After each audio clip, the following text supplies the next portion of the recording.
I decided to make a surprise visit to our beach house. The new caretaker blocked the gate and laughed when I introduced myself. "Ma'am, stop lying. The boss's wife is inside with him right now." He pointed to the garden, and I finally realized who it was. That's when I smiled, adjusted my sunglasses, and decided to play along. "I'm glad to have you here. Follow my story until the end and comment the city you're watching from, so I can see how far my story has reached." I had been looking forward to this surprise visit to our beach house for weeks. After 38 years of marriage, Spencer and I had developed a comfortable routine, but lately, something felt different about him. Distant, secretive, always checking his phone, taking calls in another room, claiming work emergencies that seemed to happen more and more frequently. At 64, I wasn't naive about the realities of long marriages. I had friends whose husbands had wandered, and I had always prided myself on knowing Spencer better than anyone. We had built something solid together, weathered storms that would have broken weaker couples. But these past few months, an uncomfortable feeling had been growing in the pit of my stomach, a whisper I kept trying to silence. So when Spencer announced another last-minute business trip to Seattle, something inside me snapped. Instead of my usual understanding nod, I decided to drive down to our beach house in Carmel. Maybe I needed some time alone, some ocean air to clear my head. Or maybe, deep down, I already suspected what I might find. The 3-hour drive from San Francisco gave me time to think, to watch the coastline unfold and remember happier times. Spencer and I had bought the beach house 15 years ago, back when his architectural firm was thriving and my interior design business was taking off. It had been our sanctuary, our weekend escape from the city's demands. The house sat on a bluff overlooking the Pacific, a sprawling modern structure that Spencer had designed himself. Floor-to-ceiling windows, clean lines, a deck that seemed to float above the waves. I had chosen every piece of furniture, every fabric, every detail that made it feel like home. It was ours in a way that our city house, inherited from Spencer's family, never quite was. As I turned onto the private drive that led to our property, I felt that familiar surge of peace that came with arriving at the beach house. The late afternoon sun painted everything golden, and I could already hear the distant crash of waves below the bluff. But my peace shattered the moment I reached our gate. A young man I didn't recognize stood blocking the entrance, his arms crossed over his muscled chest. He looked to be in his 30s, with the kind of deep tan that spoke of outdoor work, and the confident stance of someone who knew exactly where he belonged.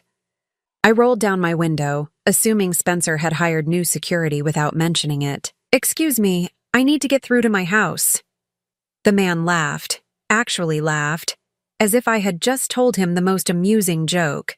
"Ma'am, I'm going to have to ask you to move along. This is private property."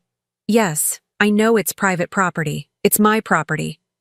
I kept my voice calm, though irritation was beginning to build. "I'm Lorene Hartwell. This is my beach house." His laughter grew louder, and he slapped his thigh like I was performing in some comedy show. "Ma'am, please, stop lying. The boss's wife is already inside with him right now." He gestured toward the house with obvious amusement. "Nice try, though. You're not the first person to try this trick." My heart stopped. The boss's wife. Spencer was inside with his wife. But I was his wife.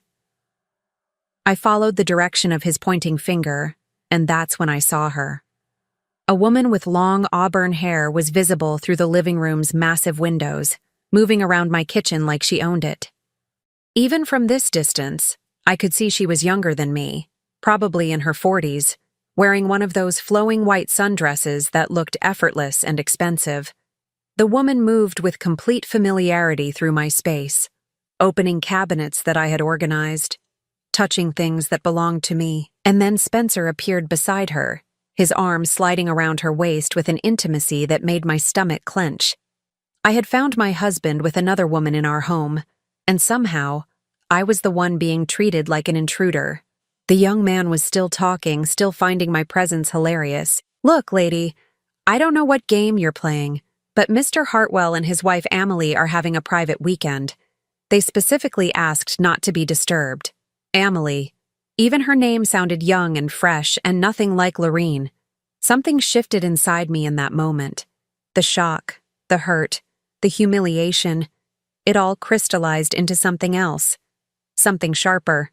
I looked at this young man who was so confident in his knowledge of who belonged in my house, who was so amused by what he saw as my desperate lie, and I made a decision. "Oh my goodness," I said, letting embarrassment color my voice. "I'm so sorry. You're absolutely right." I fumbled in my purse, buying time to think. "I'm actually looking for work. I heard Mrs. Hartwell might need help with the house, and I thought I'd stop by. I guess I got confused about which house was which." The man's demeanor changed immediately. The mockery faded, replaced by something approaching sympathy. "Oh, well, that's different. I'm Darius, by the way. I'm the new caretaker here." He extended his hand through my car window. "What kind of work are you looking for?" "Housekeeping, cooking, general help," I said, the lie flowing more easily than I expected. "I have excellent references. I've been working for wealthy families in the area for years." Darius nodded thoughtfully. "You know what? They might actually need someone. Mrs. Hartwell was just saying how much work it is to maintain a place this size." He glanced back at the house. "Why don't you come back tomorrow morning? I'll mention it to them tonight." "That would be wonderful," I said, already planning my return. "What time would be good?" "Come around 9. They usually have breakfast on the deck, and Mrs. Hartwell likes to plan her day early." Mrs. Hartwell. This woman was living my life, sleeping in my bed, eating breakfast on my deck, and everyone around her was calling her by my name. I thanked Darius and drove away, my hands shaking on the steering wheel. I made it about a mile down the coastal highway before I had to pull over. The reality of what I had just discovered hit me like a physical blow, and I found myself gripping the steering wheel and sobbing. Spencer wasn't just having an affair. He was living a completely different life. One where I didn't exist at all. This woman, Amelie, wasn't just visiting our beach house. She was inhabiting it, claiming it, being treated as if she belonged there more than I did. But as the tears subsided and the sun began to set over the Pacific, I realized something else. I had been handed an opportunity. Tomorrow, I would walk into my own house as a stranger. I would see exactly what my husband's real life looked like when he thought I wasn't watching, and then I would decide what to do about it. The drive back to the city passed in a blur of planning. I would need to look different tomorrow, dress down, maybe change my hair. I would need a story, references, a background that would hold up under casual scrutiny.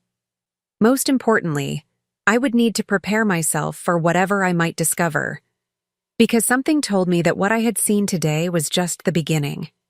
I barely slept that night. Every time I closed my eyes, I saw Amelie moving through my kitchen, Spencer's arm around her waist, Darius laughing at me like I was some delusional stranger. By 5 a.m, I gave up on sleep and started preparing for what might be the most important performance of my life. I had spent hours the night before creating my disguise. Nothing dramatic.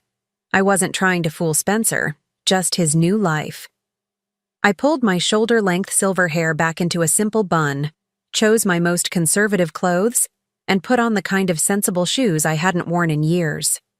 In the mirror, I looked like exactly what I was pretending to be. A woman who needed work and was grateful for any opportunity. The drive back to Carmel felt surreal. I was returning to my own home as an applicant for a job in my own house. The irony would have been funny if it wasn't so devastating. Darius was waiting at the gate when I arrived at exactly 9 o'clock. He greeted me with a friendly wave and walked me up to the front door, the same door I had walked through hundreds of times, usually loaded down with groceries or weekend bags or flowers from our city garden. "Mrs. Hartwell is having her coffee on the deck," Darius said as we approached the house. "She's really excited to meet you. I told her you had great experience with families like theirs." Families like theirs. In my own house. The interior of the beach house looked different somehow, though I couldn't immediately pinpoint why. Small changes, subtle shifts that spoke of another woman's presence, a different arrangement of pillows on the sofa I had chosen, books I didn't recognize on the coffee table, a vase of lilies where I always kept roses. But it was more than the physical changes. There was an energy in the house that felt foreign to me, as if the very walls had forgotten who their real owner was. Darius led me through the living room toward the deck, and I caught my breath. Through the sliding glass doors, I could see them clearly for the first time.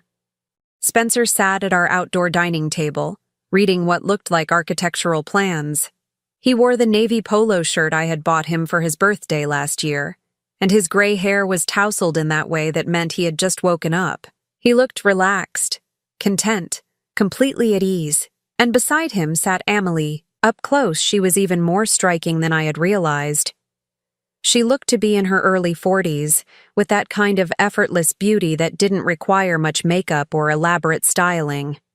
Her auburn hair caught the morning light, and she moved with the kind of confidence that comes from knowing you're exactly where you belong. She was wearing one of my silk robes. The sight of it hit me like a physical blow. That robe had been an anniversary gift from Spencer 3 years ago, bought during a trip to Italy. I had treasures it, worn it on special mornings, lazy Sunday breakfasts, quiet evenings when we wanted to feel elegant even in our private moments. Now this woman was wearing it like it had always been hers. "Mrs. Hartwell," Darius called out as we stepped onto the deck. "This is the woman I mentioned. She's looking for housekeeping work." Amelie looked up with a brilliant smile that seemed genuinely warm. "How wonderful! Please sit down. Would you like some coffee?" I sat at my own patio table, looking at my own view of the Pacific, being offered coffee by a woman wearing my robe in my house. "That would be lovely, thank you." Spencer glanced up briefly from his plans, gave me the kind of polite nod he might offer any service person, and returned to his work. No recognition, no concern. I was completely invisible to him, just part of the background of his new life. "I'm Amelie," the woman said, pouring coffee from the pot I had bought at a pottery shop in Mendocino. "And this is my husband Spencer." Her voice carried a slight southern accent that made everything sound musical. "Darius tells me you have experience with houses like this one. My husband." She said it so naturally, with such casual ownership, that I almost corrected her before catching myself. "Yes, ma'am. I've been working for families in Carmel and Monterey for about 20 years. The lie came easily now. I specialize in maintaining luxury properties, especially ones with ocean exposure. The salt air can be tough on furnishings and fixtures. I should know. I had spent 15 years learning how to protect this house from the elements." Amelie nodded enthusiastically. "That's exactly what we need. This house requires so much attention, and I want everything to be perfect." She gestured around the deck with obvious pride. "Spencer designed it himself, you know. He's an architect." "I know," I wanted to say. "I lived through every phase of construction, every late-night revision, every moment of his obsession with getting the angles just right to capture the morning light. It's beautiful," I said instead. "He has excellent taste." Spencer looked up at the compliment, finally focusing on me for a moment. "Thank you. It's taken years to get it exactly right." He glanced at Amelie with obvious affection. "My wife has been instrumental in making it feel like home." "My wife." The words felt like individual knife wounds. Amelie beamed at him, then turned back to me. "We're here most weekends now, and I'm hoping to spend even more time here soon. Spencer's business is doing so well that he might be able to work remotely more often." I almost laughed at the absurdity. Spencer's business was doing well because I had helped build it, had managed the finances and marketing for years while he focused on design. Now this woman was casually discussing my husband's success, as if she had played any role in creating it. "What would you need me to do?" I asked, forcing my voice to remain professional. "Everything, really," Amelie said with a light laugh. "Cleaning, laundry, meal preparation when we're here. Maybe some grocery shopping, organizing, general maintenance of the house's condition." She paused, considering. "Would you be available to live in during the weeks when we're here? There's a small apartment above the garage that we could make available." Live in.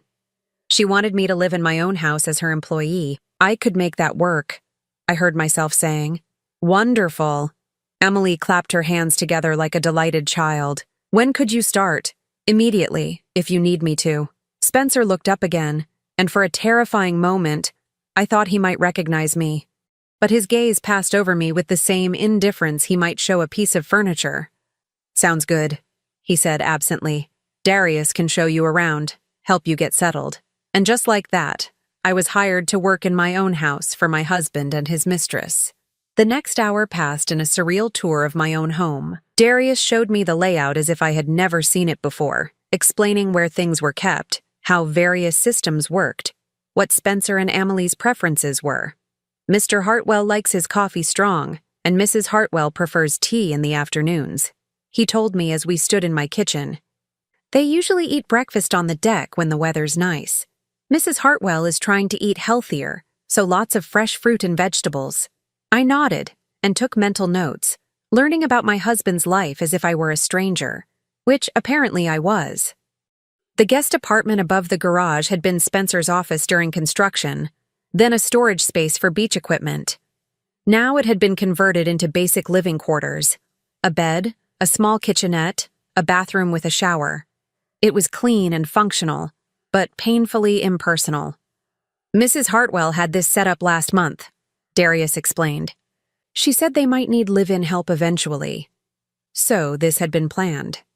Amelie had been preparing for a housekeeper, preparing to establish herself more permanently in what she clearly saw as her home.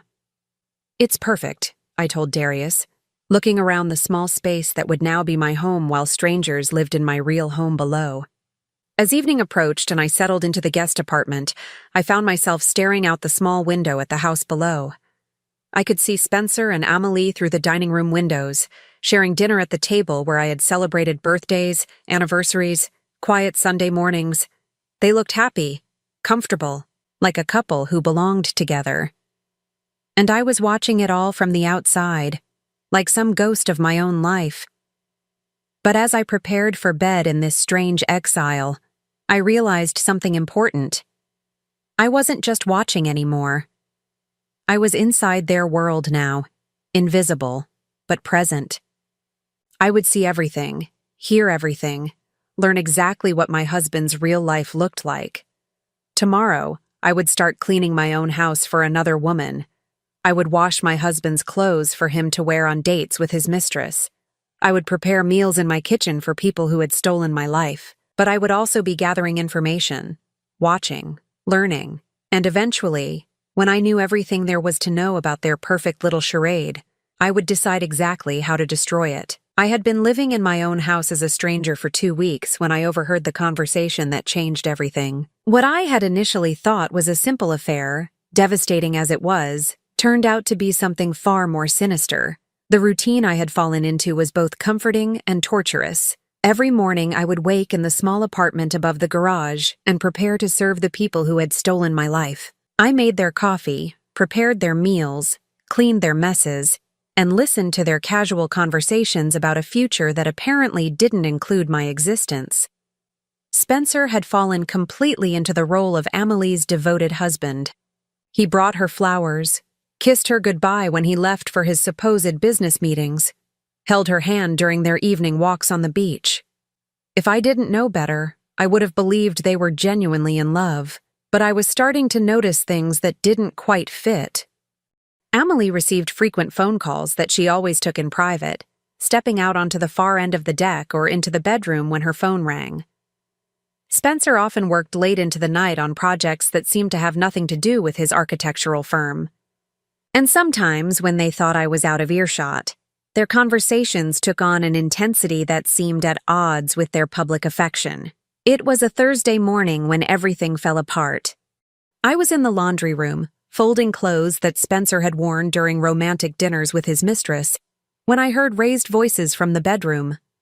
The laundry room shared a wall with the master suite, and the ocean breeze had blown their window open. "You promised me it would be finished by now," Amelie was saying, her voice sharp with frustration. "I've been playing house for months, Spencer. Months." "These things take time," Spencer replied, but there was tension in his voice I had rarely heard before. "We have to be careful. One mistake and everything falls apart. I'm tired of being careful. I'm tired of pretending to be the loving wife for your little shows. When is she going to be completely out of the picture? My hands stilled on the shirt I was folding. They were talking about me. Soon, Spencer said. The papers are almost ready. Once they're filed, Lorene will be legally declared dead, and we can move forward with everything. The shirt slipped from my hands. Legally declared dead. They weren't just planning to divorce me or steal my assets. They were planning to erase me from existence entirely. How much longer? Emily pressed, because I'm getting real tired of this charade. Living in her house, wearing her clothes, pretending to be grateful for her furniture and her decorations. It's creepy, Spencer. Just a few more weeks, Spencer said. The life insurance money will come through once the death certificate is processed. Then we can sell this place, sell the city house, liquidate everything. We'll have more than enough to start fresh somewhere else. Life insurance money. They had taken out a policy on my life and were planning to collect it. And you're sure about the boat? Emily asked. No one will ever find it? The boat went down in international waters during that storm 3 months ago, Spencer said matter-of-factly. Tragic accident. Lorene always was a terrible sailor, never should have gone out alone. By the time anyone realizes she's missing, there won't be anything left to find. I gripped the edge of the laundry table to keep from falling. 3 months ago. The weekend Spencer had told me he needed to go to a conference in Los Angeles. The weekend I had planned to surprise him at the beach house but changed my mind at the last minute because of a terrible headache. They had been planning this for months. They had expected me to be dead already. I still think we should have just done it clean, Emily was saying. Made it look like an accident here at the house. All this elaborate planning with boats and storms. This way is safer, Spencer interrupted. No investigation, no questions about who might have wanted to hurt her. Just a middle-aged woman who made a bad decision to go sailing alone. And if someone gets suspicious? If they start asking questions about where she is? Who's going to ask? Spencer's voice was cold, matter-of-fact.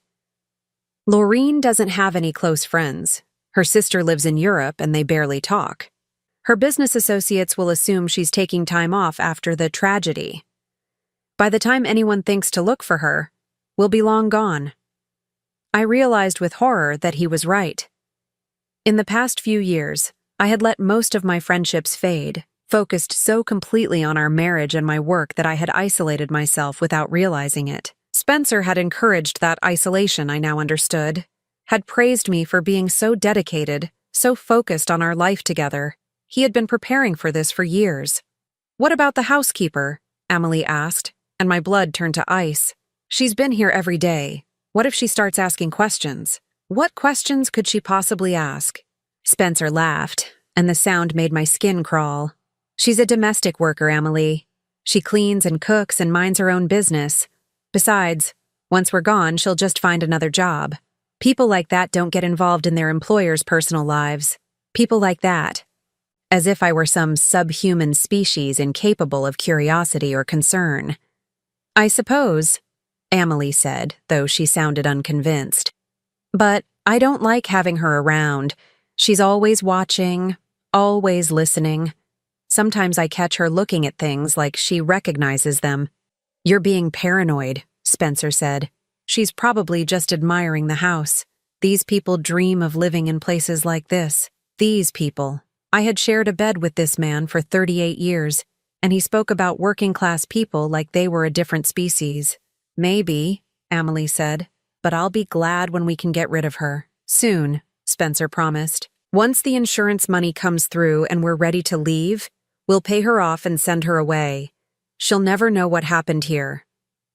Their voices grew quieter, moving away from the window, and I realized they were probably embracing, comforting each other after their planning session about my murder. I stood in that laundry room, surrounded by the domestic detritus of their fake life, and tried to process what I had just learned.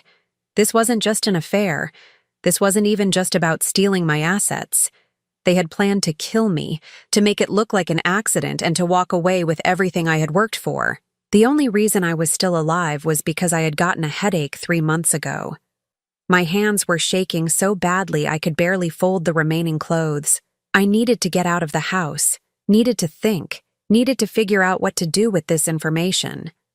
But as I gathered the laundry and prepared to leave the room, I heard Spencer's voice again, closer to the window. "Did you remember to call Marcus about the boat disposal?" he was asking. "Already done," Emily replied. "He'll have it completely dismantled by the end of the week. No evidence it ever existed." Marcus. They had accomplices. This wasn't just Spencer and Emily acting alone. They had help. Professionals who knew how to make evidence disappear. And the documentation for her final sailing trip? Perfect. Credit card receipts for fuel, marina records, even a witness who saw a woman matching Lorraine's description leaving the harbor alone that morning. Emily's voice held a note of pride. If anyone ever investigates, they'll find a clear trail leading to a tragic accident. They had created an entire false history of my final days. Somewhere in their files were documents showing that I had rented a boat, bought fuel, sailed out into dangerous waters during a storm. Someone had been paid to lie about seeing me that day. "You've thought of everything," Spencer said with obvious admiration. "I learned from the best," Emily replied, and there was something in her tone that made me pause. "Rebecca was different," Spencer said quietly. "That was messier." Rebecca. Who was Rebecca? At least with Rebecca, we didn't have to wait months for the insurance investigation, Emily said. Car accidents are so much simpler to stage. Car accidents, insurance investigations. They had done this before. Rebecca was impatient, Spencer said. She wanted to move too fast, take too many risks. You're smarter than that. I gripped the door frame, my legs suddenly weak. Spencer wasn't just planning to kill me. He was a serial killer, a man who seduced women, married them, then murdered them for their money. And Amelie wasn't his latest victim. She was his partner. How many others? I whispered to myself, then realized with terror that I had spoken aloud. But they were moving away from the window again, their voices fading as they went deeper into the bedroom. I didn't think they had heard me, but I couldn't be sure. I finished my tasks on autopilot, my mind racing with the implications of what I had discovered. Spencer wasn't just my cheating husband. He was a calculating murderer who had been planning my death for months, maybe years. And I was trapped in my own house with him, disguised as a servant, completely at his mercy if he ever realized who I was. That evening, as I served them dinner on the deck, I watched their faces in the candlelight and saw them clearly for the first time. Spencer, the man I had loved and trusted for nearly 4 decades, was a monster who saw me as nothing more than a financial opportunity. And Amelie, with her warm smiles and gracious manners, was his willing accomplice in murder. They ate their meal and made pleasant conversation about their plans for the weekend, while I stood nearby refilling their wine glasses and planning how to stay alive long enough to expose them. Because now I knew the truth. And the truth was so much worse than I had ever imagined. After discovering Spencer and Amelie's plan to murder me, I knew I had to act fast. But I also knew I had to be smart about it. Going to the police with a story about overhearing my supposedly dead husband planning my murder while disguised as his housekeeper would sound like the ravings of a madwoman. I needed proof. Hard evidence that would be impossible to dismiss or explain away. The next morning, I began my investigation in earnest. While Spencer was in the shower and Amelie took her usual morning walk on the beach, I slipped into their bedroom and searched through Spencer's briefcase. My hands shook as I rifled through architectural plans and business documents, looking for anything that might connect him to insurance fraud or the mysterious Rebecca they had mentioned. What I found was worse than I had imagined. Buried beneath legitimate architectural contracts was a manila folder labeled Personal Insurance Matters. Inside were life insurance policies, not just mine, but 3 others. Rebecca Martinez, age 42, Diane Thornfield, age 51, Susan Walsh, age 48. 3 women, all around middle age, all with substantial life insurance policies listing Spencer as the beneficiary. And according to the dates on the death certificates also tucked into the folder, all 3 had died within the past 8 years. Rebecca Martinez had died in a car accident in Oregon 5 years ago. Diane Thornfield had drowned in a sailing accident off the coast of Santa Barbara 3 years ago. Susan Walsh had died in a house fire in Colorado 2 years ago.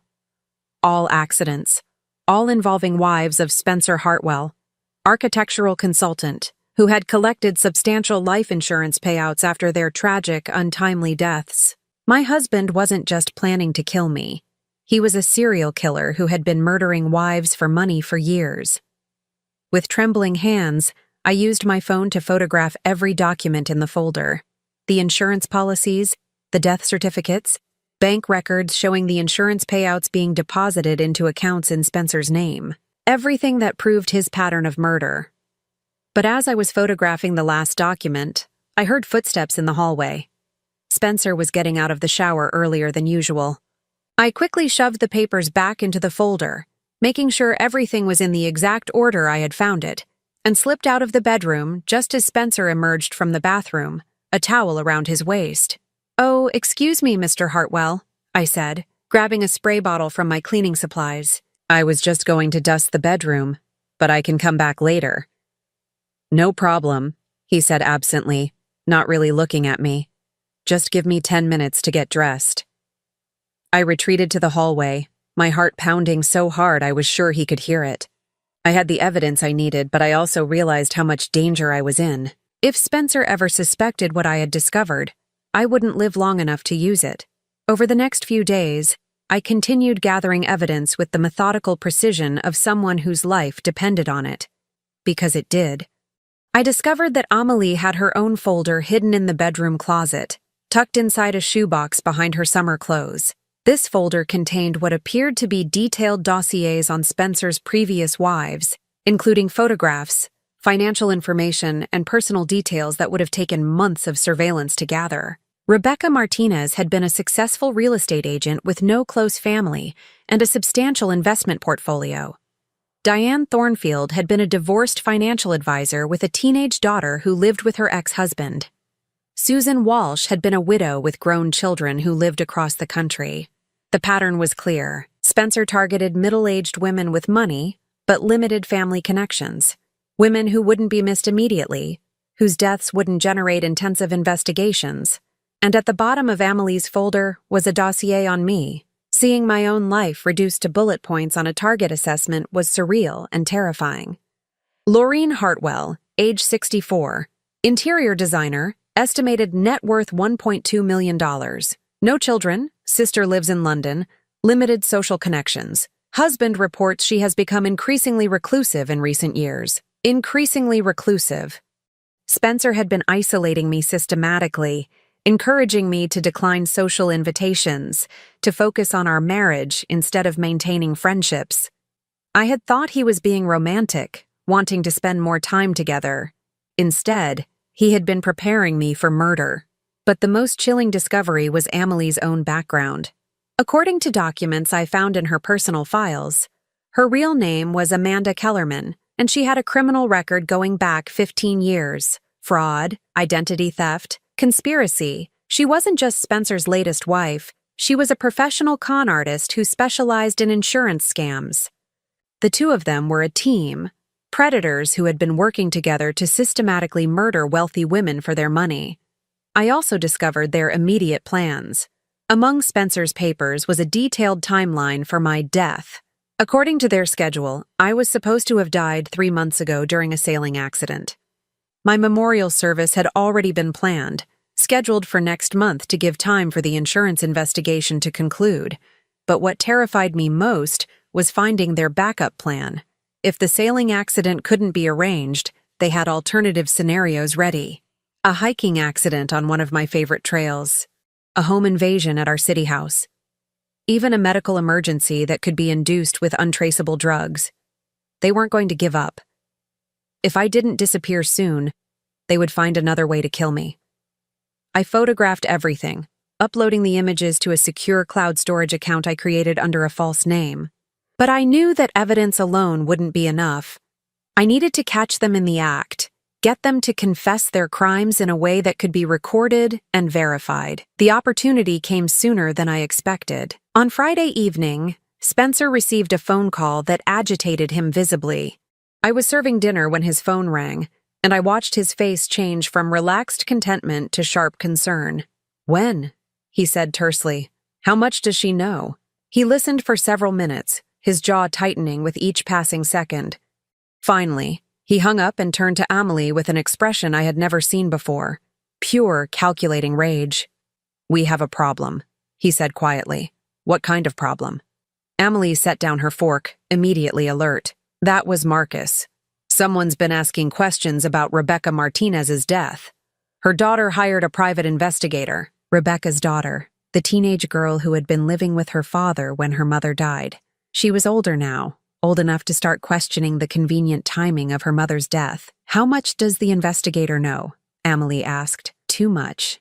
He's connected Rebecca to Diane, and he's starting to ask questions about my involvement with both of them."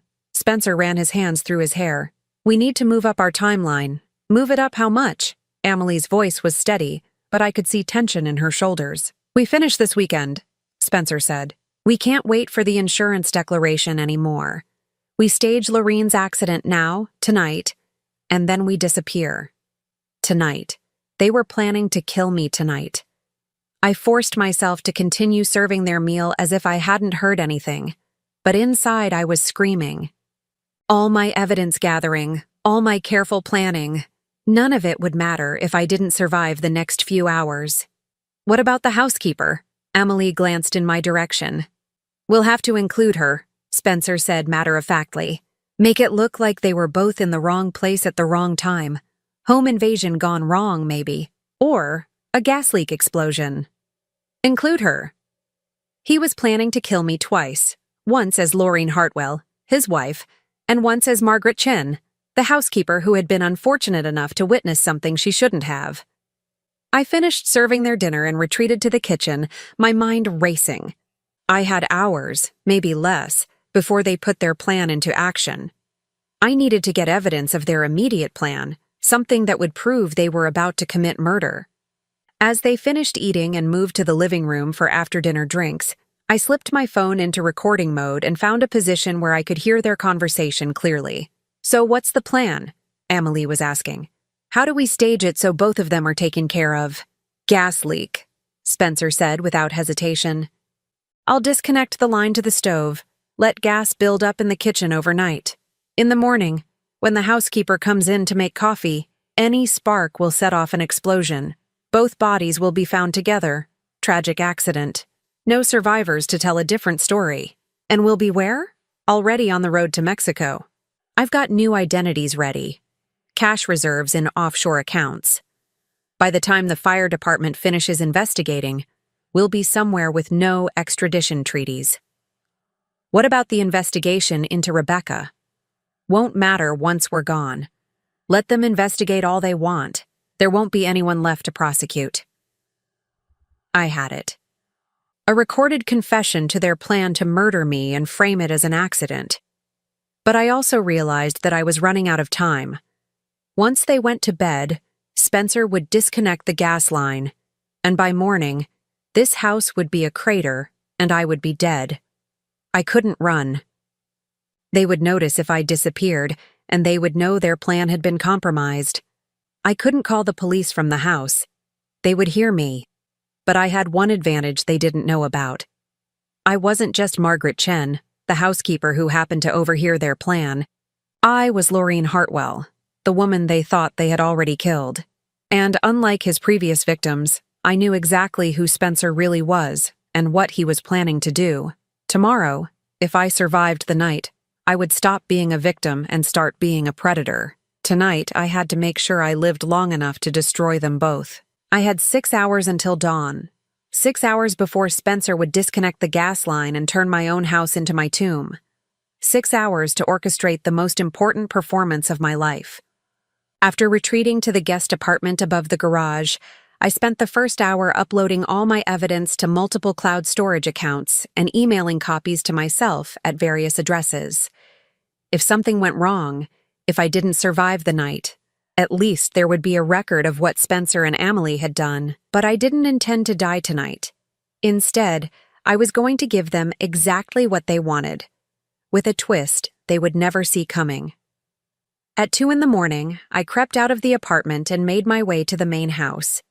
Spencer and Amelie were asleep in my bedroom, probably dreaming about the new life they would start after my murder. The house was dark, except for the soft glow of emergency lighting along the hallways. I knew every inch of this house, every creaking floorboard, every door that squeaked. I had lived here for 15 years, and now that intimate knowledge was going to save my life. My first stop was Spencer's home office, where he kept his backup files and emergency documents. I knew his filing system better than he did. I had organized it myself years ago.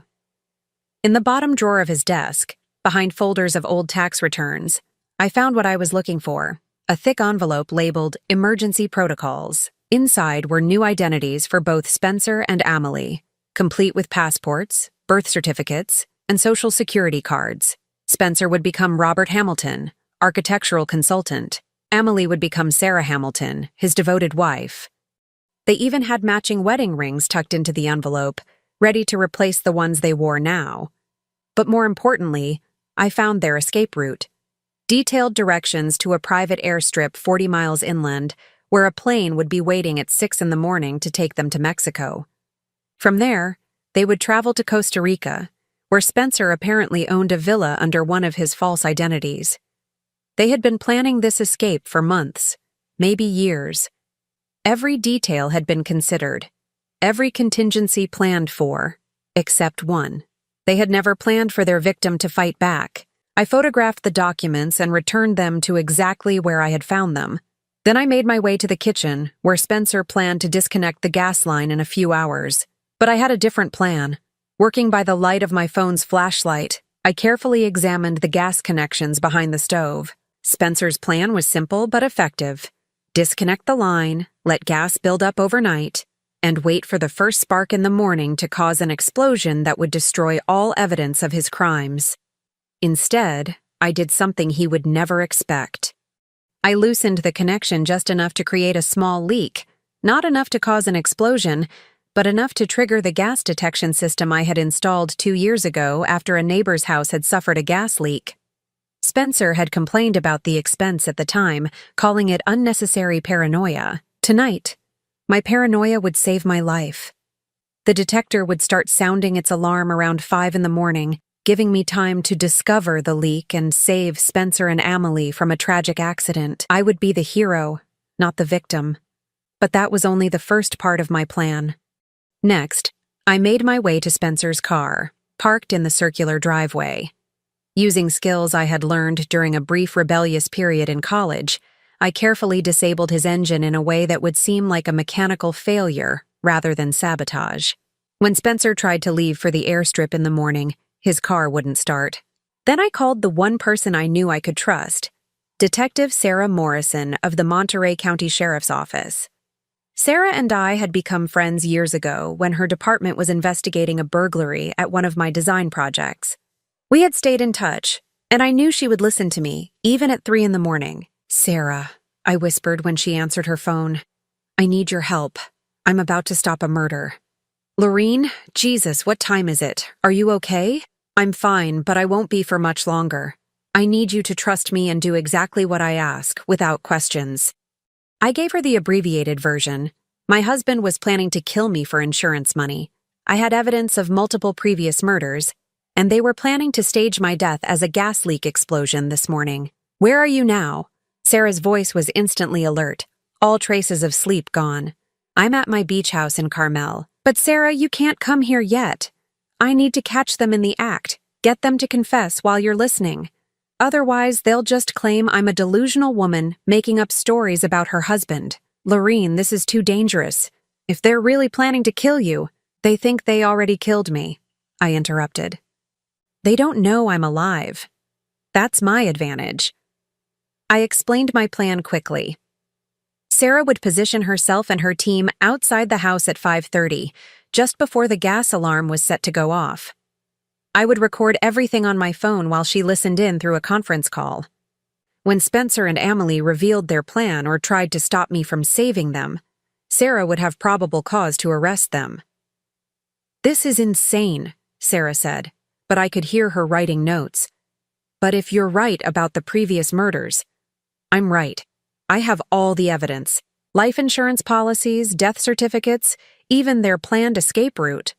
But I need them to incriminate themselves with you listening. Okay.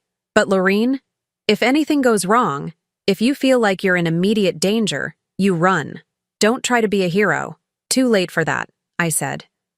I've been a victim for 38 years without knowing it. Tonight, that ends. After hanging up with Sarah, I spent the remaining hours before dawn preparing for the confrontation that would either free me or kill me. I reviewed my evidence one final time, practiced what I would say to trigger Spencer and Amelie into revealing their plan, and wrote a final letter to my sister in London, just in case. At 5 in the morning, I was back in the guest apartment, fully dressed and waiting. At 5:15, I called Sarah and put her on speakerphone, then muted my end of the call so she could hear everything that was about to happen. At 5:27, the gas detector began its piercing wail. I waited exactly 3 minutes, long enough for Spencer and Amelie to wake up and start panicking, before I burst through the main house's front door like a concerned employee responding to an emergency. "Mr. Hartwell! Mrs. Hartwell!" I shouted as I ran toward their bedroom. "There's a gas leak! We need to evacuate immediately!" I found them in the hallway, Spencer pulling on clothes while Amelie stood frozen in her nightgown, her face pale with what looked like genuine terror. "What's happening?" Spencer demanded. "Gas leak in the kitchen," I said breathlessly. "The alarm woke me up. We need to get out of the house right now before it explodes." I started shepherding them toward the front door, but Spencer suddenly stopped. "Wait," he said, his expression changing. "How did you know to check the kitchen?" "The alarm system shows which sensor triggered the alert," I lied smoothly. "Come on, we need to leave now." But Spencer wasn't moving. Instead, he was staring at me with a look I had never seen before. Suspicious, calculating, dangerous. "Amelie," he said quietly, never taking his eyes off me, "doesn't this seem convenient to you? A gas leak? The night before we're supposed to leave?" Amelie looked between us, confusion evident on her face. "What are you saying?" "I'm saying maybe our housekeeper knows more than she's been letting on." The gas alarm continued its shrill warning, but Spencer seemed oblivious to the danger. All his attention was focused on me, and I could see the exact moment when suspicion crystallized into certainty. "You know what I think?" he said, stepping closer to me. "I think you've been listening to conversations you shouldn't have heard. I think you know exactly who we are and what we're planning. Mr. Hartwell, we really need to evacuate," I said, but my voice sounded strained even to my own ears. "No," Spencer said, his voice deadly calm. "I think we need to have a conversation first. About who you really are and what you think you're going to do with whatever you think you know." The mask was slipping. The charming, sophisticated architect was disappearing, revealing the cold-blooded killer underneath. "Spencer, what are you doing?" Amelie demanded. "The house could explode." "The house isn't going to explode," Spencer said, still staring at me. "Because there isn't really a gas leak, is there? You disconnected the alarm system and triggered a false alert." He was wrong about the method, but right about my intention. And now I was trapped in a room with 2 killers who knew I was a threat to them. "I think," Spencer continued, "it's time you told us who you really are. Because I'm starting to suspect that Margaret Chen isn't your real name." This was it. The moment I had been planning for. The moment when everything would either fall into place or fall apart completely. I took a deep breath, straightened my shoulders, and looked Spencer Hartwell directly in the eyes. "You're right," I said quietly. "Margaret Chen isn't my real name." Spencer smiled triumphantly, but his expression changed to confusion when I continued. "My real name is Lorene Hartwell, and you're my husband." The silence that followed was broken only by the continued wailing of the gas alarm. Spencer's face went white, then red, then white again. Amelie gasped and took a step backward. "That's impossible," Spencer whispered. "Lorene is dead." "No," I said, allowing all my rage and pain to show in my voice. "Lorene was supposed to be dead. But your plan failed, Spencer. I'm very much alive, and I know everything." Spencer's hand moved toward his pocket, and I realized he might be carrying a weapon, but before he could act, Amelie grabbed his arm. "Spencer, the gas," she hissed. "If she's telling the truth about who she is, then she really did trigger a gas leak. We need to get out of here." "She's lying," Spencer snarled. "She's just some crazy woman who's been spying on us." "Really?" I said. "Then how do I know about Rebecca Martinez? How do I know about Diane Thornfield and Susan Walsh? How do I know about your planned escape to Costa Rica this morning?" Spencer's face crumpled with the realization that I did indeed know everything. "You've been busy," he said slowly. "But it doesn't matter. You're still going to die tonight. We'll just have to make it look like you tried to blackmail us and things went wrong." "No," I said firmly. "I'm not going to die tonight. But your plan is." I held up my phone, showing that it was recording. "Everything you've said in the past 10 minutes has been recorded and transmitted to Detective Sarah Morrison of the Monterey County Sheriff's Office. She and her team are positioned outside this house right now, waiting for my signal." Spencer lunged for my phone, but I was ready for him. I dodged backward, and he stumbled into the wall. "Sarah," I called out to my phone. "Now would be good." Within seconds, I could hear car doors slamming outside, followed by heavy footsteps on the front porch. "Monterey County Sheriff's Office, open the door." Spencer looked around wildly, like a trapped animal seeking escape. Amelie had sunk to the floor, her hands over her face. "It's over," I told them both. "All of it. Rebecca, Diane, Susan, they're all going to get justice now." The front door burst open, and Sarah Morrison entered with 3 other officers, weapons drawn. "Spencer Hartwell, Amanda Kellerman, you're under arrest for conspiracy to commit murder and insurance fraud," Sarah announced. As the officers handcuffed Spencer and Amelie, Spencer looked at me with pure hatred. "You think you've won?" he spat. "You have no idea what you've started. There are others involved in this, people who won't let you destroy everything we've built. Let them come," I said calmly. "I'm not afraid anymore." And for the first time in months, maybe years, that was completely true. 6 months later, I stood in the courtroom listening to the judge read Spencer's sentence. 3 consecutive life terms without the possibility of parole for the murders of Rebecca Martinez, Diane Thornfield, and Susan Walsh, plus an additional 25 years for conspiracy to commit murder and insurance fraud. Amelie, who had agreed to testify against Spencer in exchange for a reduced sentence, received 20 years. She would be 62 when she was released, assuming she lived that long. Prison was not kind to women who preyed on other women. The families of Spencer's victims were in the courtroom that day. Rebecca's daughter, now 22, had driven down from Oregon. Diane's sister had flown in from New York. Susan's son had taken time off from his job in Denver.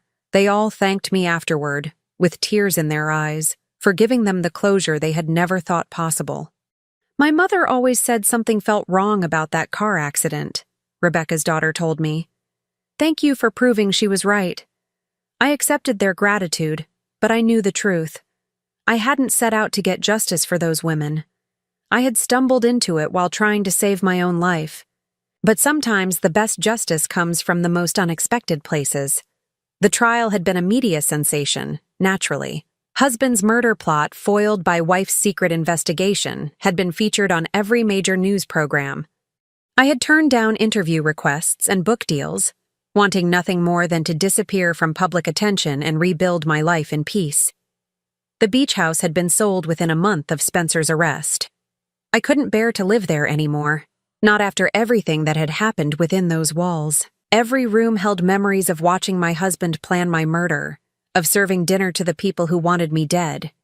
Instead, I had bought a small cottage in Mendocino, overlooking the ocean but far from the scene of my near destruction. It was simpler than the beach house, more authentic somehow. A place where I could be myself without the weight of Spencer's expectations and manipulations. I had also changed my name legally, not to something completely different, but to Laureen Margaret Hartwell, incorporating the identity I had assumed during those terrifying weeks as a housekeeper in my own home. Margaret Chen had been brave in a way that Laureen Hartwell had never been. She had fought back, taken risks, refused to be a victim. I wanted to honor that strength. My interior design business had initially suffered from the publicity surrounding the trial. Some clients were uncomfortable with the association, worried that hiring me would bring unwanted attention, but others were drawn to the story of a woman who had fought back against impossible odds. My client base had shifted, but it had also grown stronger, filled with people who understood survival and resilience. I was working on a project for one such client, a women's shelter that needed help creating spaces that felt safe and nurturing rather than institutional, when Detective Sarah Morrison called with news I had been both expecting and dreading. "We found Marcus," she said without preamble.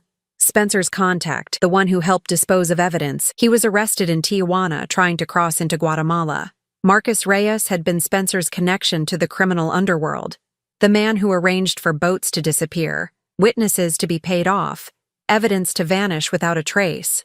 His arrest meant that Spencer and Amelie's entire network was finally being unraveled. He's talking," Sarah continued, "giving us details about other cases, other people Spencer worked with. It looks like your husband was part of something much bigger than we initially realized." I wasn't surprised. Spencer had always been a planner, someone who thought 10 steps ahead. It made sense that he would have built connections with other criminals, other people who could help him carry out his schemes. "How many others?" I asked, though I wasn't sure I wanted to know. "At least 6 more women over the past 15 years. Maybe more as we dig deeper." Marcus kept records, photographs, details about each case. He saw it as insurance, leverage he could use if Spencer ever tried to cut him out. 6 more women, 6 more families who had lost mothers, daughters, sisters to Spencer's greed. 6 more cases where justice had been delayed but not denied. "Will you testify if we need you to?" Sarah asked. "Of course," I said without hesitation. "Whatever you need." After hanging up, I sat in my cottage's kitchen, drinking tea and watching the sunset paint the ocean in shades of gold and crimson. I thought about those 6 women, about the lives they should have lived, the families they should have had.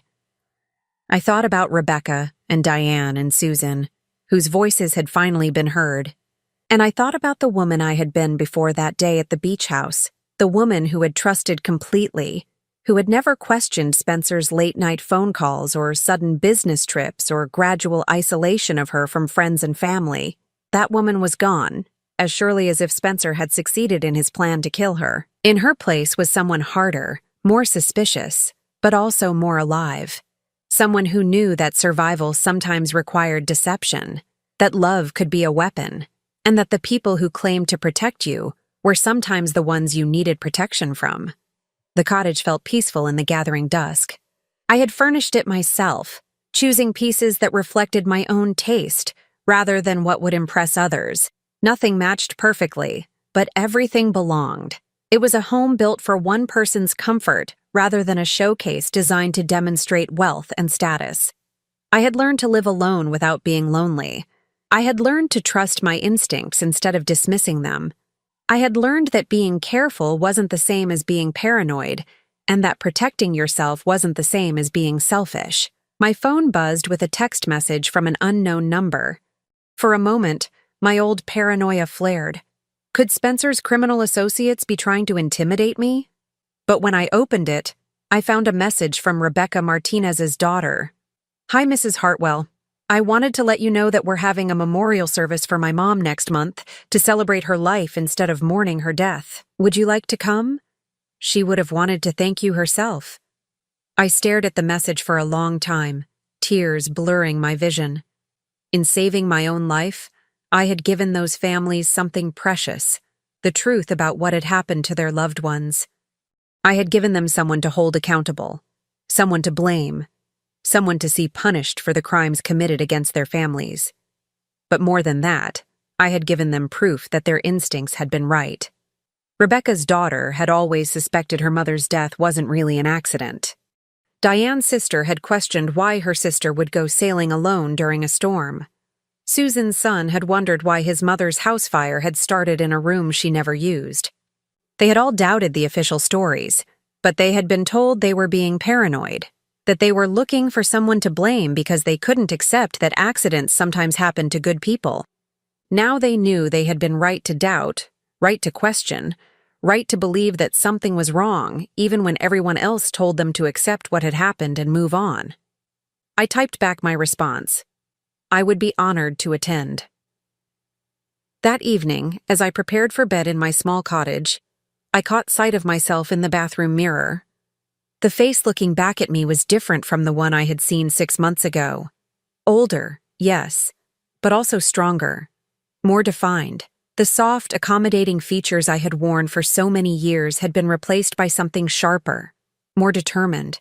I looked like a woman who had survived something terrible and come out stronger on the other side. I looked like someone Spencer Hartwell would never have been able to manipulate or control. I looked like someone who would never again mistake isolation for love, or control for protection, or manipulation for care. I looked like myself, finally and completely myself, for the first time in 38 years. Outside my bedroom window, I could hear the ocean waves rolling against the shore, endless and rhythmic and peaceful. The sound that had once been the backdrop to my planned murder was now the soundtrack to my freedom. Spencer was in prison, where he would die. Amelie was in prison, paying for her role in the deaths of innocent women. Marcus and the other members of their criminal network were being hunted down and arrested one by one. And I was here, in my own home, living my own life, free from the fear and manipulation that had defined my existence for so long. Tomorrow, I would continue building my new life. I would work on projects that mattered, spend time with people who valued me for who I really was, and make decisions based on my own needs and desires rather than someone else's expectations. Tomorrow, I would continue being Laureen Margaret Hartwell, survivor and fighter, the woman who had refused to let evil win. But tonight, for the first time and longer than I could remember, I would sleep peacefully, knowing that I was safe, that I was free, and that I had won. The game was over, and I was the only one left standing. Now I'm curious about you who listened to my story. What would you do if you were in my place? Have you ever been through something similar? Comment below. And meanwhile, I'm leaving on the final screen 2 other stories that are channel favorites, and they will definitely surprise you. Thank you for watching until here.